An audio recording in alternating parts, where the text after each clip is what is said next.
Bila dia duduk dalam satu kumpulan tu, walaupun kumpulan tu salah, dia tak boleh nak kata benda tu salah. Kalaupun di pihak kumpulan musuh benda tu benar, dia tak boleh kata musuh dia tu benar. Sebab apa? Dia terikut dengan kumpulan dia yang lebih besar dan dia tidak berprinsip. Poin dia adalah tak berprinsip. Dua masalah ni. Pada orang awam yang mengetahui, dia cemburu pasal apa? Nabi akhir zaman orang Arab, patutnya bangsa kami juga. Ada sebilangan besar macam kalangan ulama-ulama mereka pun berpandangan macam tu. Tapi segelintir di kalangan mereka, kami malah nak berselisihan faham dengan kumpulan kami, dengan kaum kami. Ini masalah dah. Bila macam ni, tak layak untuk menjadi seorang pemimpin. Dan kalau pemimpin mengikut apa sahaja rakyat inginkan, ini maksudnya kemahuan yang betul tak apalah. Kalau kemahuan yang sehingga menggadaikan prinsip, yang ni tidak dibenarkan.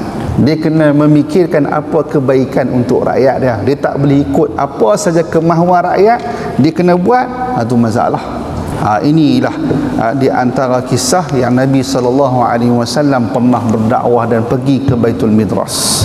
Poin dia sangat jelas. Maksudnya mereka mengetahui, mereka tahu dan sudah pasti dan yakin di saat hari ini orang padri-padri yang memang mahir sungguh kitab Bible, yang orang Yahudi yang mahir sungguh kitab Taurah, yang memang mereka berpegang sungguh dengan kitab itu, sudah pasti mereka, kalaulah kita bertanya secara ikhlas, secara benar, mereka akan mengakui agama Islam adalah agama yang benar. Tapi sebab apa tak boleh nak ubah?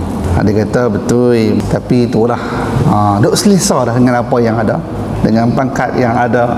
Ini yang menyebabkan mereka tidak mampu untuk menyatakan kebenaran. Kita jangan sampai diuji macam tu lah.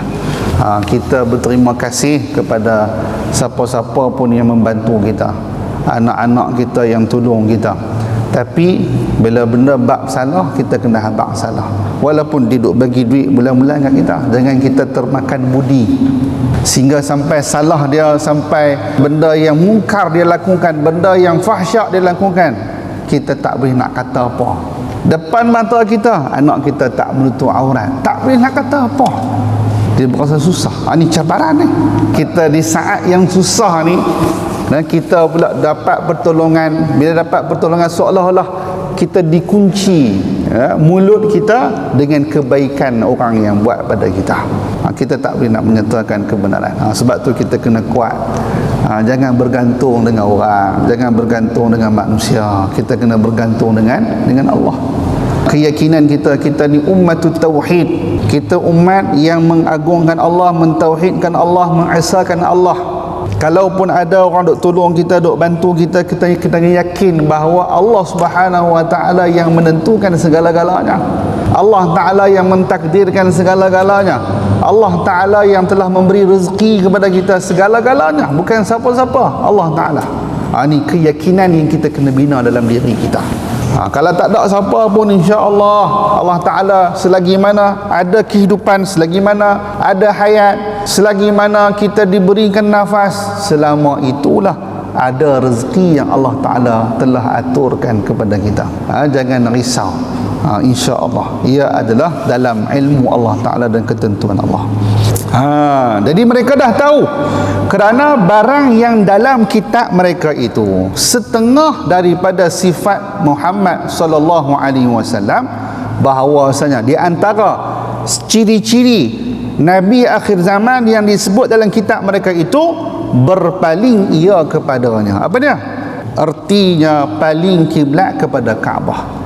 Jadi di antara ciri-ciri Nabi akhir zaman, Nabi akhir zaman ni akan menghadap ke arah kiblat Kaabah Al-Musharrafah. Tu tanda dah.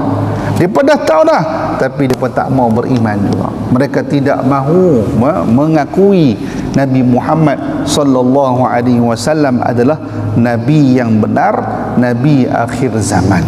Tapi masalah nak kata mereka jahil pun susah juga, kerana mereka mengetahui tapi mereka tak boleh menerima kebenaran. Inilah yang disebutkan Allah Ta'ala telah memekakkan telinga mereka, membutakan mata mereka, membisukan mulut mereka daripada menyatakan kebenaran.